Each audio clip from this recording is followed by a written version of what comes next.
Hello and welcome to the inaugural episode of Planning Wisdom for the Super Rich. I'm your host, Ryan Ruff, and joined really by the star of our show, founder and wealth manager of Virtus Wealth Solutions, Mr. Devang Patel. Devang, it is great to see you. It's great to be here, and I'm excited to get things rolling with you this afternoon.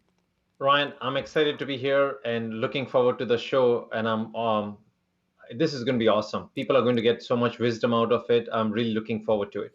And you're absolutely right, Devang. Wisdom is really what we're bringing here. It's to break it down for you, our listeners and our audience. What we're really doing here is each month, Devang and I are going to dive into a complex financial topic, one that is usually bogged down with jargon and literacy that the layman isn't going to be, privy to.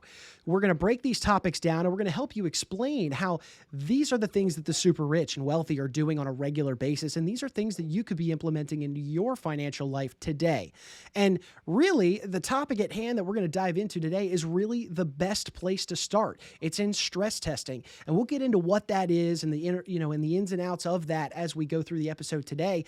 But Devang, I want to start things off here to get the ball rolling. I mean, we are in such an interesting financial time. The new administration coming into power. We've got obviously the COVID-19 vaccines rolling out coming in soon. There's a lot of uncertainty out there in the world, and it's causing a lot of uncertainty on the financial side of everyone's wallets.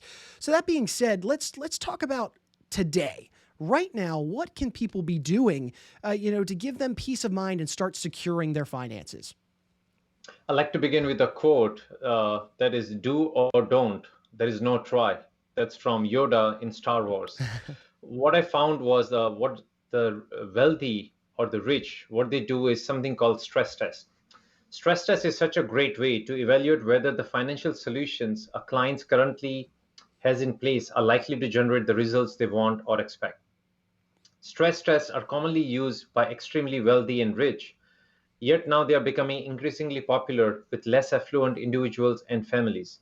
And I truly believe that stress testing your planning, your investments, whatever you have going on at least once a year is going to help you reach your destination much faster and avoid all the costly mistakes that normally most people end up making. Sure. So it sounds like the stress testing process really is an in-depth dive into the personal finances of a family, of an individual, of a business to more or less audit their situation and to work with them to figure out, what the best next steps are for them. Am I correct in making that assumption? Absolutely. Stress testing is a great option for people who are in a complex situation or who just simply want to make sure that they're making smart decisions in today's challenging economy. As you mentioned, we have a new administration. They're talking about new tax laws for both income tax and estate tax. There are also a lot more different things coming down the pipeline. The stress testing process is particularly important with everything going on today, as many people are concerned about their finances, and getting a second opinion will definitely provide clarity and peace of mind for the high net worth clients. So let's talk about the timeliness of this. Like you mentioned, yes, new administration coming in, new tax laws are inevitable to follow. Why is this such a valuable process given right now with everything that's going on in our world and the uncertainty that comes with it? As you said, the more uncertainty out there, the more clarity and confidence our clients need. And the only way to get clarity and confidence is to look at everything that you've already done and do the stress test and make sure that it's not going to break, which is why it's called a stress test. And you're not missing out on other things that could make it even better. Sure, sure. And it sounds like stress testing can be used to evaluate several different things here. Could you kind of care to elaborate on what are some of like the three main ways that this process can be utilized? Like we always say, the best thing in life come in threes. So the three things that you want to do is number one, if you want to test your existing plan to see if it's still on target to deliver the expected results that you and your family expected. Number two, if you want to test a potential solution or strategy to see how it would likely work out in different scenarios if you actually ended up implementing it. And finally, number three, to see if there are opportunities you are overlooking that could enhance or improve upon an existing strategy that you're using. And what we find is most people really want to use it for number two and three, which is to test a new strategy or a product, or the last one, which is to see if there is something else that they're missing, because everybody misses one or two things, and how can we make it even better. Sure, sure. It's a very thorough process, is what it sounds like, Devang. So let's talk about an example. Could you give me an example? It could be real life or even just a hypothetical one at that, of why someone would come to you for a stress test. Were they worried maybe about a particular issue? Yes, I'll give you an example. This applies to a lot of my clients, but we have a lot of physician clients who are surgeons. So this particular group of surgeon clients, what they're worried about is they were used to making substantial income. Hmm. 2020 was the first year where they took a hit in terms of their income. And with everything that's going on with the new administration, they're worried that their income might be permanently reduced, not because of COVID, but the new legislation that comes in. They're also worried about protecting their money from creditors, both external and internal, because as you know, the number of lawsuits are going up in the US. Hmm.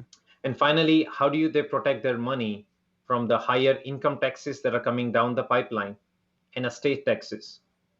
And one of the most important things that most of our clients love is their kids and their family. Sure. And they want to make sure that the money they leave for their kids as part of the estate planning process doesn't make them trust fund babies, but empowers them to become even better.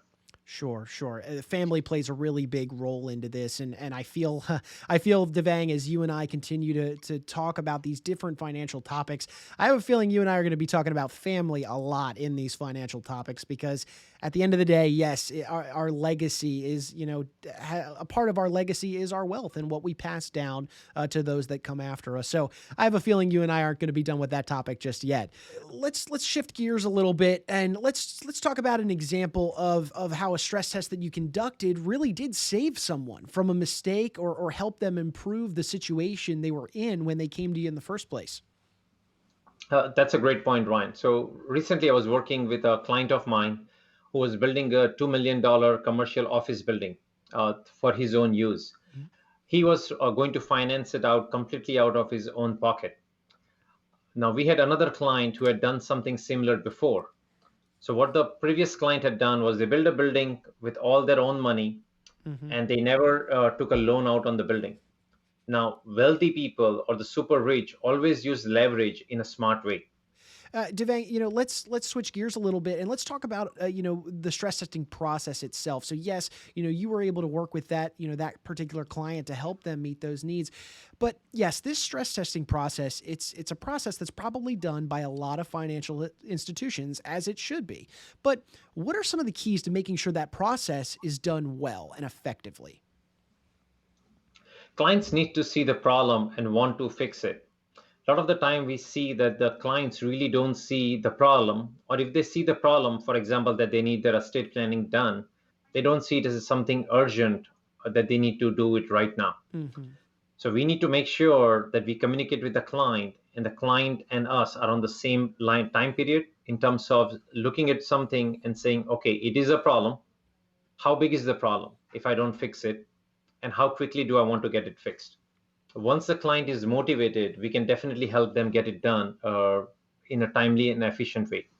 Sure, sure. So it sounds, in this financial topic, it's dollars and cents. These are cold, hard numbers that really can, get us worried at the end of the day. But you know what? It's more than just the numbers sometimes, Devang. There's usually a human element that comes into play as well when you're having these meetings with your clients. You're talking about family, just like how, we mentioned earlier. So let's talk about that human element. Why is that so important when you're going through this stress testing process with your clients? The human element is important because, like I mentioned, sometimes what we have is the spouse and the primary breadwinner both are not on the same page. One wants to do something different for the kids, the other one has a completely different idea in terms of maybe give away all the money to charity. One spouse wants to discuss and share all the financial data with the kids, the other one does not want to do it. So, because there is so much complication involved, we really have to make sure that both the spouses or both the partners are on the same page. The Sure. other thing that happens is when they are working with a team of advisors. We were working with this one wealthy, super rich family, and they had their accountant, their two attorneys, their insurance person, their investment person. There are two of them out in the room. And I said, if all of you were to get a 3x5 card and all of you were to write down the top three things that are important to this current family, I bet you I'll get different answers. And if all of you have different answers, how are you going to help the family be aligned and achieve their common goal? Sure. So that's what we help them do, is because the other part of the human element is the tax attorney wants to do something different than the investment person, than the insurance person, than the PNC advisor.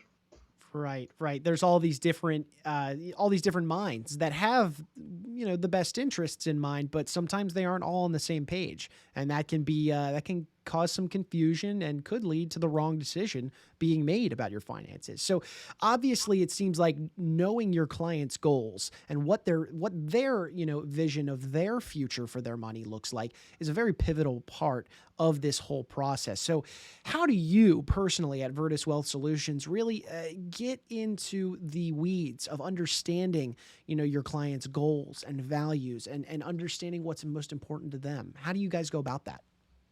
Yeah, that's a great point. I'm going to share an image with you, which talks through our process. Stress testing can be one of the most effective ways to confirm whether a particular approach, product, or service is right for the individual or the wealthy family. We can walk them through let's go through the image below. Mm-hmm. Now, the number one thing we do is profiling the family or the individual to determine what goals they have, like you mentioned. Once we have that, then we look at working with the assumptions. So what is the let's evaluate what are the current things that they've already done and products, and are they working for them or not, evaluating the alignment of the products that they have been implemented with the goals that the clients have, and actually calculating the cost structure and saying, yes, you might have done something 10 years back, but now is this the most effective way to do it? So as example, client had a loan which was around 6.5% on their home. This was their second home, so they were not getting a really good rate. The Mm-hmm. value of the home had also gone down, so refinancing was going to be costly, and there was not going to be much tax savings. But the client had an amazingly big portfolio, and they could take a line of credit against that at half the interest rate and pay that off. So that's what we ended up doing. So we always look at evaluating the current cost structure versus what are the alternatives available. Once we have that, then we take a look at addressing all the different things in terms of services and products that we can bring. Like the saying goes, what got you out of Egypt is not going to get you to the promised land. We can tell you all the amazing things in the world, but if you never implement it, it's as good as you not knowing it. Exactly. And that graphic that we had up was certainly helpful to kind of break down that very intensive process that you and your team go about. And these aren't easy conversations to remember that these are cold hard numbers, yes, but you gotta again that bring in that human element. Understanding your client's goals is half the battle when you're having these conversations and going about this stress testing process. It's not an easy conversation to have. So Devang, you had mentioned the super rich, and the name of our show, Planning Wisdom of the Super Rich. Let's dive into that category of an individual. We say super rich. What does that mean? Well, it means, people with a net worth of maybe $500 million or even more who have, obviously a tremendous level of access to expertise in individuals across the board, in the insurance space, the financial advising space, the investing space. They have the access. So, Devang, could you personally maybe share a lesson or two for our audience that could be learned from this group of people, the super rich, and how you guys go about your stress testing process when you're evaluating somebody's portfolio that might have $500 million or more? So what we did is the super rich, like you mentioned, is 500 million or more. The rich in my vocabulary is 100 million or more, and the affluent families are 25 million or more. So what we are trying to do with our virtual family office and this show is to bring the ideas and the wisdom of the super rich all the way down to the affluent families.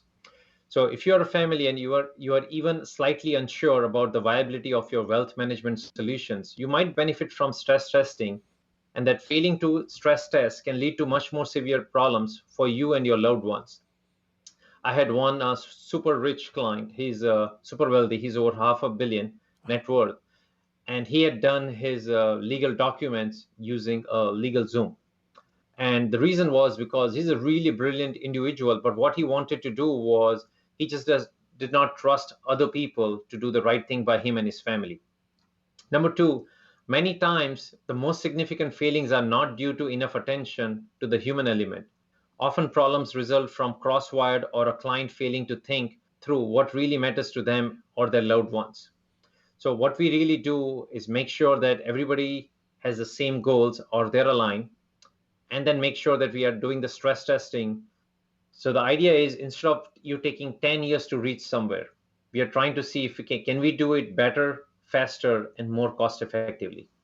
That's great. And so let's dive into, your team's strategy in terms of what that stress test meeting looks like. Could you walk us through what a stress test experience would look like if they were to come into Virtus Well Solutions and sit down with you and your team? What are some of the questions that you would be asking them across the table? The first and the most important one we ask is, Mr. or Mrs. Client, are you really clear with what currently has been implemented or done? And I have really not found a client yet who said, I'm very clear and my spouse is very clear in terms of how our plan has been currently laid out. So from there, we look at what their current plan is and say, what's the one thing you really love about your current team? And if you had, what are the other things that you would wish your team would do even better? When I say team, it's all the attorneys, accountants. Right. And the number one thing we hear is, I wish they were all talking more often without us and they were all aligned. The next thing we say, like I mentioned, is the clarity is the most important, not only for them, but also for their surviving spouse. What we find is most of the super wealthy are like really type A on steroids type of people. They are amazing at planning, they have everything in their mind, but if something happens to them, their spouses really don't know what's going on. They have like 40 businesses, Right. 20 accounts, 4 advisors, 3 tax accountants, things all over the place. The surviving spouse is in no way able to handle it. Sure. We also want to make sure they're planned for the black swan events like 2008, the financial crisis, and the pandemic of 2020. So they are not reacting to it. They already know what to do if something like this happens. It's almost like the United Airlines plane that landed in the water. Mm-hmm. You need a checklist saying, when things go bad, what is your checklist? And are they currently confident that their current plan will help them accomplish what they really want? So one of the things that the super wealthy complain about is that whenever they go to an advisor or a team of advisors, including attorneys and wealth managers, everybody tells them how they should just give away their money. And this super wealthy person said, I spent my whole life, I've been working since I was 16, and now I'm 54, and I have a major wealth event. Why would I just give everything away when I worked my whole life for it? Right. I do want to take care of my family and the causes that are really important to me, but I don't want to give everything away. I worked my whole life for it. Right. Right. That's the last thing you want to do. Right. And then the last thing is, how are they fine tuning their planning or stress testing their money every year? It's just like a flight, right? If a plane is flying from New Jersey to California, even though they have a flight path, the plane is not on the flight path for over 90% of the time. But the captain is making small minor adjustments as they go along to make sure the plane is on the flight path eventually and lands safely. So what are the similar adjustments that they are making? The key is, the goal is not to avoid turbulence, but to figure out how to navigate it and land safely. Well, I mean, Devang, you gave an extremely thorough answer there, which is obviously comforting for anyone that is entertaining the idea of getting a stress test done, perhaps by Virtus Wealth Solutions. This really is a thorough process. It's not just a one-time or two-time conversation. This is an ongoing process that happens to help plan and position your and your family's wealth, for the what can sometimes be an unforeseeable future. 2-3 years ago, I doubt many of us saw 2020 coming. But it takes diligent planning. It takes diligent efforts to make sure that you're in a position to be able to recover from something like 2020 in the event that it certainly happens. So, Devang, to kind of bring our show to a head here, my final question really for you is, When someone does come in, right, and they sit down and they have this conversation with you that obviously isn't an easy one, what are they walking out the door with? What kind of analysis or assessment, basically, what kind of feeling do you hope that they're leaving your office with? Two things. One is clarity Hmm. and a written actionable plan based on what was important to them on how to implement those things. So it's a specific actionable ideas based on what the client wants done, not what we think they should do. And number two is we work with the client's current team or we bring our resources to our clients so we can implement all the strategies and everybody's aligned and not everybody's going in different directions. So that's the most important one is we have accumulated tons of resources over time, like the banking relationship, amazing tax attorneys, accountants, PNC guys, insurance people. So we bring all our resources for the benefit of our clients. So Yeah. they walk away with not only a plan, but how to actually execute it and keep it on track.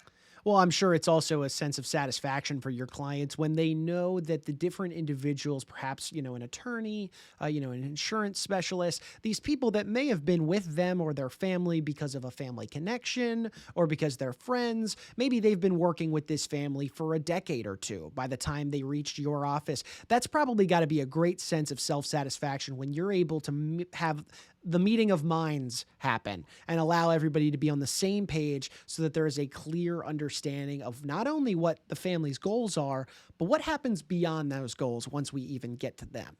So, Devang, I think this has been a wonderful first episode for our listeners and our viewers. This concept of stress testing is not one to take lightly. It's really the jumping off point of diving into the financial planning space. And I think you've done a fantastic job of kind of giving us an overview on not only what you and your team at Virtus Wealth Solutions do, but also an overview on the process as a whole. It's not an easy one. It's a very lengthy and could maybe even be a tumultuous one depending on the client's circumstances. But it's all in the benefit of the client and getting together with them, helping secure their future, and really working cohesively with everyone.